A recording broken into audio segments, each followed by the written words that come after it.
Hello everyone, అందరూ ఎట్లున్నారు? బాగున్నారా? నేనైతే చాలా బాగున్నా. మీ అందరు కూడా బాగుండాలని నేను మనస్ఫూర్తిగా కోరుకుంటున్నా. మరి చాలా రోజుల తర్వాత ఒక మంచి లాంగ్ వీడియోతో మీ ముందుకైతే వచ్చేసిన. వీడియో అయితే చాలా బాగుంటుంది కాబట్టి వీడియోనైతే ఎండింగ్ వరకు చూడండి. మరి వీడియోకి ఒక చిన్న లైక్ చేయండి. ఫస్ట్ టైం మన ఛానల్ ఎవరైనా చూస్తున్నట్లయితే సబ్స్క్రైబ్ చేసుకోండి. మరి ఈరోజు నిజంగా ఈ వీడియో చేయడానికి నేను చాలా హ్యాపీగా ఫీల్ అవుతున్నా. ఎందుకంటే నేను ఎన్నో సంవత్సరాల నా కళ ఈరోజు తీరుతుంది. మీరు అనుకోవచ్చు, ఇంత చిన్న విషయాన్ని ఇంత పెద్దదిగా చేసి యూట్యూబ్లో పెట్టి ఇవన్నీ అవసరమా అని చెప్పి. నేను అసలు ఈ వీడియో ఎందుకు యూట్యూబ్లో పెట్టాను అనేది కూడా లాస్ట్లో చెప్తా, వీడియో ఎండింగ్లో. ఇప్పుడు నా హ్యాపీనెస్కి కారణం ఏంటి అంటే, కొన్ని రోజులు కూడా కాదు, కొన్ని సంవత్సరాల నుంచి నేను ఒక అనుకుంటున్నా ఒకటి ఏంటంటే, నా చేతులతో కొన్ని పైసలైనా ఖర్చు పెట్టి కొంతమందికైనా నేను హెల్ప్ చెయ్యాలి అనేది నా ఆశ, నా కోరిక. కానీ నేను అనుకునేదాన్ని, బాధపడేదాన్ని, నా బతుకంతా ఇట్లనే అయిపోతుందేమో, నా చేతులతో నేను ఎవరికి హెల్ప్ చేయలేను, నేనే ఒకళ్ళు హెల్ప్ తీసుకునే పరిస్థితిలో ఉన్నా కదా, నాకు అసలు అలాంటి టైం అనేది ఒకటి వస్తుందా అని చెప్పేసి ఎప్పుడు బాధపడేదాన్ని. ఎందుకక్క, ఎందుకు అని మీరు అనుకోవచ్చు. ఎందుకంటే కూడా చెప్తా. గత 5 ఇయర్స్ బ్యాక్, అంటే కరోనా కంటే ముందు 3 ఇయర్స్, 2016, 17, 18, ఈ 3 ఇయర్స్ నేను పడ్డ కష్టాలు, బాధలు అంతా ఇంత కాదు, అసలు ఎంత చెప్పినా తక్కువే. ఎందుకు అంత కష్టాలు నువ్వేం పడ్డావని మీరు అనుకోవచ్చు. పడ్డా. ఎందుకంటే 2016లో నేను ఒక షాప్ పెట్టిన. ఇక్కడ హైదరాబాద్లో షాప్ పెట్టడం అంటే మామూలు విషయం ఏం కాదు. ఇక్కడ నేను లేడీస్ కార్నర్ షాప్ పెట్టాను. 1 ఇయర్ అది మంచిగానే నడిచింది. 1 ఇయర్ తర్వాత నుంచి ఇంకా అసలు మామూలుగా లేదనమాట. కనీసం దాని రెంట్ దానికి వెళ్ళడం కూడా చాలా కష్టమైపోయింది. దాని ద్వారా ఏంటంటే నేను చాలా నష్టమైపోయాను, చాలా పైసలు లాస్ అయిపోయాను. చివరికి వచ్చేసరికి 2 lakhs 3 lakhs అప్పు తేలింది. అసలు చాలా అంటే చాలా బాధలు అనమాట, మామూలుగా కాదు. అంత బాధలు అనుభవించిన నేనైతే. నిజంగా అంటారు కదా, నాకు వచ్చిన ప్రతి అనుభవం కూడా నా వయసుకు మించిన బాధలు పడ్డాను కాబట్టి నేను దాని ద్వారానే చాలా అనుభవాలు నేర్చుకున్నాను అనమాట. కొంతమందిని నమ్మి మోసపోయినా, నిజంగా చాలామంది నన్ను ఇంకా నమ్మించి మోసం చేసిన వాళ్ళు కూడా చాలామంది ఉన్నారు. అంటే పైసల విషయంలో చాలామందికి ఈ విషయాలు ఏవి తెలీదు. అంటే మనకి పైన ఏవైతే విషయాలు ఉంటాయో అవి తెలిసి వాటి గురించి మాత్రమే జనాలు మాట్లాడతారు. మనం ఎంత నష్టపోయినాం, మనం ఎవరిని నమ్మి మోసపోయినాం అనేది మాత్రం అవన్నీ పట్టించుకోరు. ఎందుకంటే అవన్నీ వాళ్ళకి తెలియదు కాబట్టి. కానీ నా మనసుకు తెలుసు, నాకు తెలుసు నేను ఎంతమందిని నమ్మి మోసపోయాను, నన్ను ఎంతమంది మోసం చేశారు అనేది నాకు తెలుసు. ఆ రకంగా నేను అసలు ఫైనాన్షియల్గా చాలా అంటే చాలా ప్రాబ్లమ్స్ ఫేస్ చేసినాము. ఈ 3 సంవత్సరాలు నేను అంత ప్రాబ్లం ఫేస్ చేస్తున్న టైంలోనే మా హస్బెండ్కి యాక్సిడెంట్ అయింది. ఇంకా మీరే ఆలోచించండి, అంత సమస్యల్లో ఉన్న నాకు మళ్ళీ ఇదొక పెద్ద షాక్ అనమాట. ఒక 6 నెలలు ఆయన డ్యూటీకి వెళ్ళకుండా అసలు చాలా అంటే చాలా నరకం. మీకే తెలుసు అది. ఇంకా ఒక ఇంట్లో మగ మనిషి డ్యూటీ చేయకపోతే ఎలా ఉంటుంది చెప్పండి. నేను అప్పుడు సాక్షి పేపర్లో డ్యూటీ చేసుకుంటా, మీరు నమ్మండి నమ్మకపోండి, ర్యాపిడో చేసేదాన్ని అనమాట. ర్యాపిడో చేసుకుంటూ కుటుంబాన్ని పోషించుకుంటూ, సాక్షిలో జాబ్ చేసుకుంటూ, రెంట్లు, పిల్లల ఫీజులు ఇవన్నీ కట్టుకుంటూ ఉండేదాన్ని.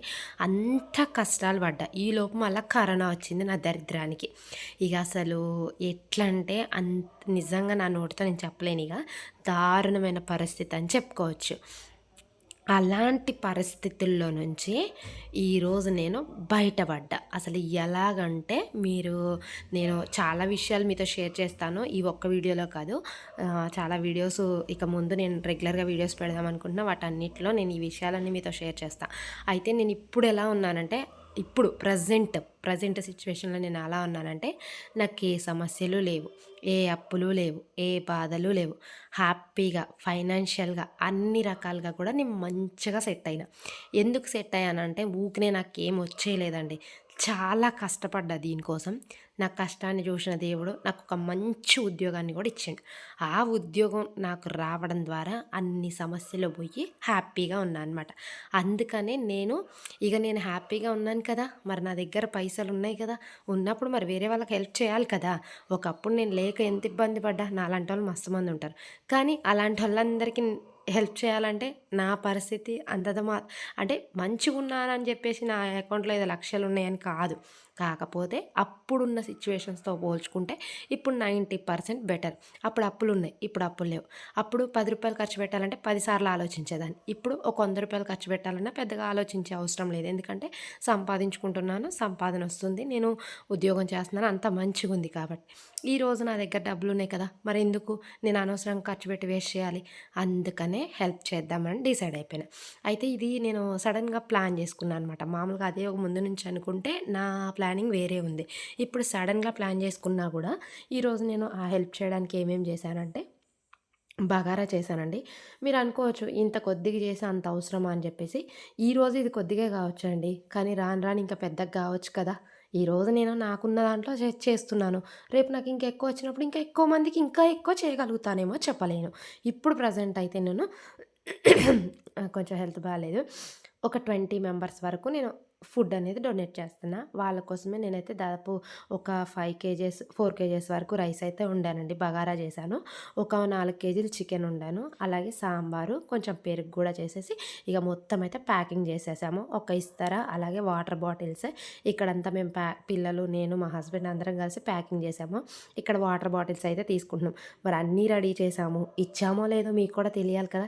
అందుకని వీడియో లాస్ట్ వరకు అయితే చూడండి. ఇక్కడైతే మేము అన్నీ ప్యాక్ చేసుకొని రెడీ చేసుకొని దేనికి దానికి డివైడ్ చేసుకున్నాం అనమాట. ఫస్టే మేము అన్నీ డివైడ్ చేసుకొని కవర్లో పెట్టుకున్నాం. ఇంక ఇక్కడ ఫస్ట్ టైం నేను కూడా ఇచ్చేది. నాకేం పెద్ద ఎక్స్పీరియన్స్ లేదు కదా, మీకు చెప్పాను కదా. నాకు కొంచెం భయం ఉందనమాట.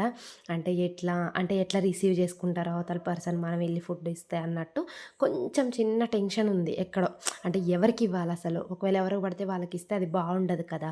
పూర్ పీపుల్స్కే ఇవ్వాలి. వాళ్ళు ఎలా రియాక్ట్ అవుతారు, అసలు మనల్ని ఎలా తీసుకుంటారు అని నాకు చిన్న టెన్షన్ ఉంది. కానీ మేము ప్రేయర్ చేసుకొని బయలుదేరామన్నమాట. ఎలాగైనా ఈ ఫుడ్ అందరికి ఇచ్చేసే మేము రావాలి అని చెప్పేసి. ఇంకెప్పుడైతే బయలుదేరామో ఇక ఒక్కొక్కళ్ళు మాకు కనబడుతూ ఉన్నారనమాట. వాళ్ళకి ఇలా ఒక్కొక్కరికి ఫుడ్ అయితే ఇచ్చుకుంటూ వెళ్ళాను. ఇంకా ఇప్పుడు మీకు లాస్ట్‌లో చెప్తానన్నాను కదా. ఈ వీడియో ఎందుకు పెడుతున్నాను అంటే, నేను ఈ ఒక్కదాంతోనే ఆగిపోవాలని అనుకుంటలేను. అంటే ఏదో ఈ 20 మందికి నేను ఫుడ్ ఇచ్చేసి ఇక చాలు అని నేను ఆగిపోవాలని నేను అనుకుంటలేను. నా ప్లానింగ్ చాలా ఉందండి. నేను ఎన్ని కష్టాలు పడ్డానో నాకు తెలుసు. అలాంటి నాలాగా ఎంతోమంది ఎన్నో కష్టంలో ఉంటారు. ఎంతోమంది ఫుడ్ లేకుండా ఉంటారు. బట్టలు చాలా ఉంటాయి. అలాంటి చాలా మందికి అసలు ఈ యూట్యూబ్ ఛానల్ నేను పెట్టిన పర్పస్సే అదండి. ఏందంటే నా సంపాదన నాకు, నా పిల్లలకి, నా కుటుంబానికి సరిపోతుంది. లేదంటే ఇంకొక 10 మందికి చెయ్యగలను అంతే. అంతకు మించి నేను ఎక్కువ మందికి చేయలేను. కానీ అదే ఇలా ఛానల్ పెట్టుకొని దీని ద్వారా కొంచెం ఇన్కమ్ సంపాదించుకుంటే ఇంకా అనేకులకి హెల్ప్ చేయొచ్చు. నేను ఆల్రెడీ ఇప్పటివరకు కొన్ని సర్చింగ్‌లు కూడా చేశాను. కొన్ని అనాథాశ్రమాలను చూశాను. కొద్దిగా ఇప్పుడిప్పుడే నేను వాళ్ళకి ఇప్పుడు అన్నీ మీతో షేర్ చేయలేను కదండీ. నేను ఇప్పుడు చిన్నగా చేస్తున్నాను. జస్ట్ మొన్న ఎళ్ళాను. కొన్ని బిస్కెట్ ప్యాకెట్లు తీసుకెళ్ళి అనాథాశ్రమంలో ఇచ్చాను. అట్లా అనమాట. కొన్ని మాత్రమే నేను ఇప్పుడు చేయగలుగుతున్నా. ఈ వీడియో ద్వారా నాకు కొంచెం సపోర్ట్ దొరుకుతుంది యూట్యూబ్‌లో. అంటే నేనేమి ఎవరిని మనీ అడగట్లేదు. కానీ నా యూట్యూబ్ ఛానల్ అనేది గ్రోత్ అవుతుంది. దాని ద్వారా ఏంటంటే నాకు ఇన్కమ్ వస్తుంది. ఆ ఇన్కమ్‌ని నేను అనేక రకాలుగా వేరే వాళ్ళకి హెల్ప్ చేయొచ్చు. నేను ఏ రూపాయిని ఎవరికి హెల్ప్ చేస్తున్నాను అనేది కూడా ఖచ్చితంగా యూట్యూబ్‌లో వీడియో అయితే కంపల్సరీ పెడతానండి. ఇదనమాట ఈరోజు వీడియో అయితే. మరి మీకు నచ్చిందని అనుకుంటున్నా. నచ్చితే తప్పకుండా లైక్ చేసి ఛానల్‌ని సబ్స్క్రైబ్ చేయండి. Thank you.